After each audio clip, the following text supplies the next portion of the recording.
ರೇಣುಕಾಸ್ವಾಮಿ ಹತ್ಯೆ ಪ್ರಕರಣ ಪೊಲೀಸರು ಗಂಭೀರವಾಗಿ ಪರಿಗಣಿಸಿದ್ರು.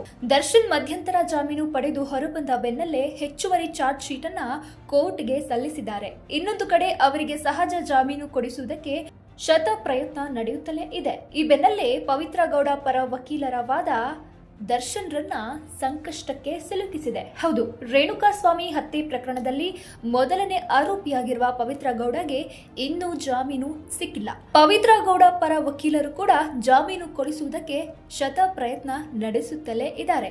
ಹೈಕೋರ್ಟ್ನಲ್ಲಿ ಇವರ ಜಾಮೀನು ವಿಚಾರಣೆ ನಡೆಯುತ್ತಲೇ ಇದೆ. ಇನ್ನೂ ಜಾಮೀನು ಕೊಡಬೇಕೋ ಬೇಡವಾ ಅನ್ನುವ ನಿರ್ಧಾರಕ್ಕೆ ನ್ಯಾಯಾಧೀಶರು ಬಂದಿಲ್ಲ. ಪವಿತ್ರ ಗೌಡ ಪರ ಹೈಕೋರ್ಟ್ನಲ್ಲಿ ಹಿರಿಯ ವಕೀಲರಾದ ಟಾಮಿ ಸೆಬಾಸ್ಟಿಯನ್ ವಾದ ಮಂಡಿಸಿದ್ರು.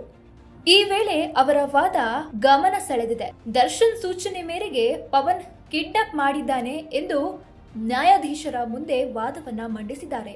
ಇದು ದರ್ಶನ್ ರನ್ನ ಮತ್ತೆ ಇಕ್ಕಟ್ಟಿಗೆ ಸಿಲುಕಿಸಿದೆ. ರೇಣುಕಾಸ್ವಾಮಿ ಹತ್ಯೆ ಪ್ರಕರಣದಲ್ಲಿ ಮೊದಲನೇ ಆರೋಪಿಯಾಗಿರುವ ಪವಿತ್ರ ಗೌಡಗೆ ಜಾಮೀನು ಮಂಜೂರು ಮಾಡುವಂತೆ ವಕೀಲರು ನ್ಯಾಯಾಲಯಕ್ಕೆ ಮನವಿ ಮಾಡಿದ್ದಾರೆ. ಈ ವೇಳೆ ಅವರು ಮಂಡಿಸಿದ ವಾದ ಗಮನ ಸೆಳೆದಿದೆ. ಪವಿತ್ರ ಗೌಡ ಹಾಗೂ ದರ್ಶನ್ ಇಬ್ಬರು ಲಿವ್ ಇನ್ ರಿಲೇಶನ್ಶಿಪ್ ನಲ್ಲಿ ಇದ್ರು ಎಂದು ಹೇಳಿದ್ದಾರೆ. ಹಾಗೆ ದರ್ಶನ್ ಹೇಳಿದಕ್ಕೆ ಪವಿತ್ರ ಗೌಡ ಮನೆಯಲ್ಲಿ ಕೆಲಸಕ್ಕೆ ಇದ್ದ ಪವನ್ ಕಿಡ್ನಾಪ್ ಮಾಡಿದ್ದಾನೆ ಎಂದು ಹೇಳಿದ್ದಾರೆ.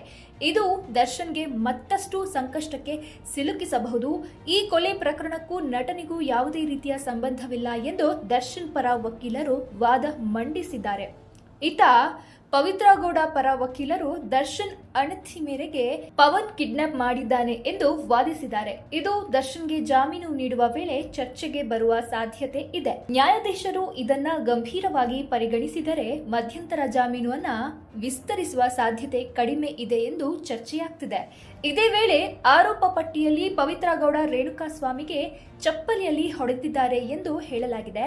ಪವಿತ್ರ ಗೌಡ ಚಪ್ಪಲಿಯಿಂದ ಹೊಡೆದ ಕಾರಣಕ್ಕೆ ರೇಣುಕಾಸ್ವಾಮಿ ಸತ್ತಿಲ್ಲ.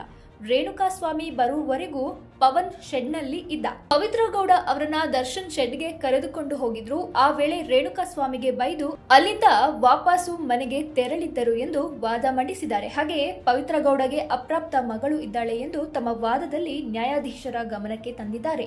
ಈ ಅಂಶಗಳನ್ನ ಪರಿಗಣಿಸಿ ಪವಿತ್ರ ಗೌಡಗೆ ಜಾಮೀನು ಮಂಜೂರು ಮಾಡಬೇಕು ಎಂದು ನ್ಯಾಯಾಧೀಶರಿಗೆ ಮನವಿ ಮಾಡಿಕೊಂಡಿದ್ದಾರೆ.